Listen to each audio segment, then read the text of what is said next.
안녕하세요. 저는 뼈선생 채널의 정형외과 전문의 신병기입니다. 전방 십자 인대 파열, 과연 수술을 해야 될까요? 두 번째 편입니다. 남아있는 두 가지 질문 항목에 대해서 한번 알아볼게요.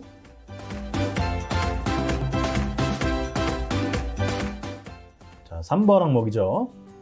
완전히 끊어져서 기능을 완전히 상실한 전방 십자인대를 수술하지 않고 재활만으로 치료한다면 어떤 일이 있을 수 있나요? 먼저 편에서 영상을 시작하고 소개하면서 설명드린 부분이 있죠. 전방 십자인대가 완전히 다 끊어져도 며칠 지나면 걸을만 하고 살만 합니다. 그렇다면 재활만 계속 열심히 한다면 계속 그렇게 수술 없이도 잘 지낼 수 있지 않을까요? 일단 아셔야 될 점은 전방 십자인대 하나가 완전히 없어진다 하더라도 사람이 아예 못 걷지는 않는다는 점이죠. 인대, 근육 등 무릎을 안정화시키는 수많은 다른 구조물들이 있기 때문에 며칠 지나서 인대 파열로 인한 출혈과 주변의 경미한 타박상이 호전되면 대부분 잘 걸어 다닐 수 있어요. 심지어 다치고 초기 몇 달, 때로는 1, 2년까지도 잘 지낼 수 있습니다. 경우에 따라선 그보다 더 긴 시간도 잘 지낼 수도 있어요. 하지만 만약 환자분께서 나름 젊고 활동적인 삶을 살고 계시다면 시간이 지나면서 점차 심각한 문제들이 발생할 가능성이 매우 높아집니다. 다시 한번 집에 비유해서 설명을 드려보자면 집에서 기둥 하나가 갑자기 빠졌다 해도 집의 다른 구조물들이 튼튼하다면 단기간 그 집이 잘 서 있을 수는 있겠죠. 하지만 시간이 지나고 때로는 집에 비바람이 몰아치고 남아있는 구조물들의 스트레스가 누적되면 서서히 그 집은 무너지겠죠.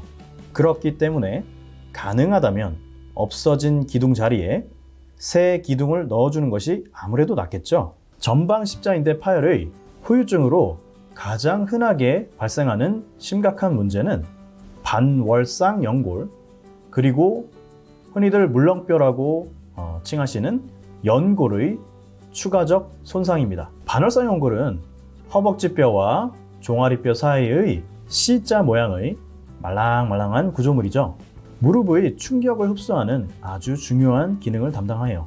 물렁뼈 연골은 잘 아시다시피 관절을 부드럽게 움직이게 해주는 동시에 연골 밑에 있는 뼈를 보호하죠. 전방 십자인대의 기능이 사라지면 시간이 지나면서 계속 무릎이 덜렁덜렁 거리게 되고 방금 언급드린 다른 구조물들의 손상을 주게 됩니다. 이러한 연골과 반월상 연골의 손상이 누적되게 되면 결국은 무릎 전체의 관절염까지 진행될 확률이 아주 높습니다. 따라서 기능이 상실된 전방 십자인대의 파열이 있을 경우엔 이에 대한 재건 수술을 진행하여 무릎 관절의 다른 구조물들이 망가지고 이로 인해 관절염이 진행하는 것을 사전에 예방하는 것이죠. 바로 이게 전방 십자인대 재건 수술을 하는 가장 중요한 이유입니다. 자, 마지막 네 번째 질문 항목이에요. 완전히 끊어진 전방 십자인대를 수술하지 않고 치료할 때는 과연 그럼 어떤 경우인가요? 전방 십자인대의 기능이 완전히 사라질 정도로 심각한 파열이 있을 때 수술을 안 하면 무조건 안 되는 걸까요? 그건 또 아닙니다. 실제로 완전한 전방 십자인대 파열이 있다 하더라도 수술을 하지 않고 재활만으로 치료하는 경우도 있어요.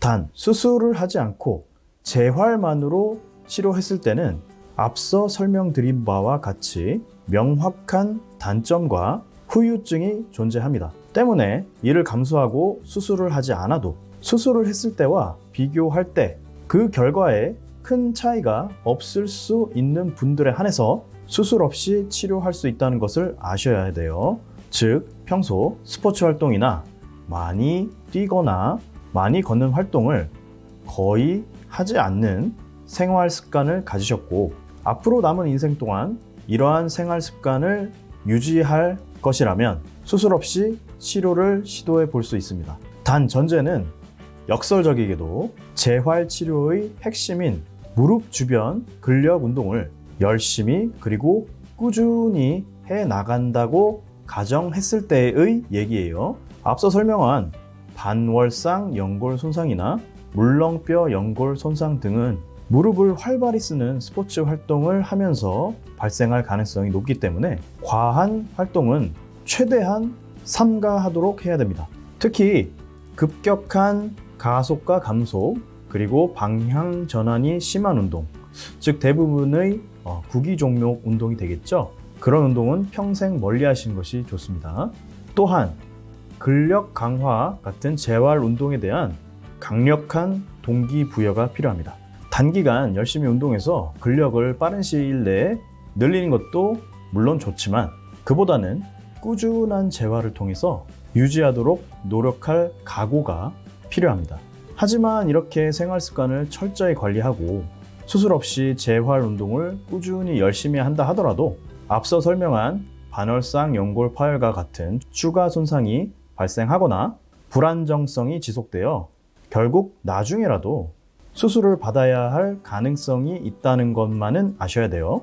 한 연구에 따르면 비수술적 치료를 받은 환자 중 약 17.5%에서 조심해서 재활 치료를 열심히 잘 받았음에도 불구하고 결국 실패하여 수술적 치료까지 진행하게 된다라고 보고된 바도 있습니다. 또한 이미 퇴행성 관절염 같은 무릎의 관절염이 어느 정도 진행된 상태에서 전방 십자인대가 파열됐다면 재건 수술 없이 치료하기도 합니다. 이는 십자인대 재건술의 목표와 연관이 있어요. 수술의 목표가 관절염으로 진행하는 것을 예방하고자 함인데 만약 이 환자분께서 이미 어느 정도 진행된 관절염을 가지고 계시다면 쉽게 이야기해서 수술을 해도 얻을 게 적다는 거죠. 이럴 때는 차라리 근력 운동을 꾸준히 하면서 본인의 관절을 최대한 유지하시도록 격려해 드리고 추후 안타깝게도 관절염이 더 진행했을 땐 인공관절 수술 같은 근원적 해결을 하시도록 권유 드릴 때도 많습니다. 자, 여기까지 전방 십자인대의 수술적 치료, 과연 어떤 경우엔 해야 하고 어떤 경우엔 안 할 수 있는가에 대해서 알아보았습니다. 전방 십자인대 파열, 정말 많이들 다치시는 중요한 질환이기 때문에 많은 분들께 도움이 되었으면 합니다. 지금까지 뼈선생 채널의 정형외과 전문의 신병기였습니다. 모두 건강하시고요. 감사합니다.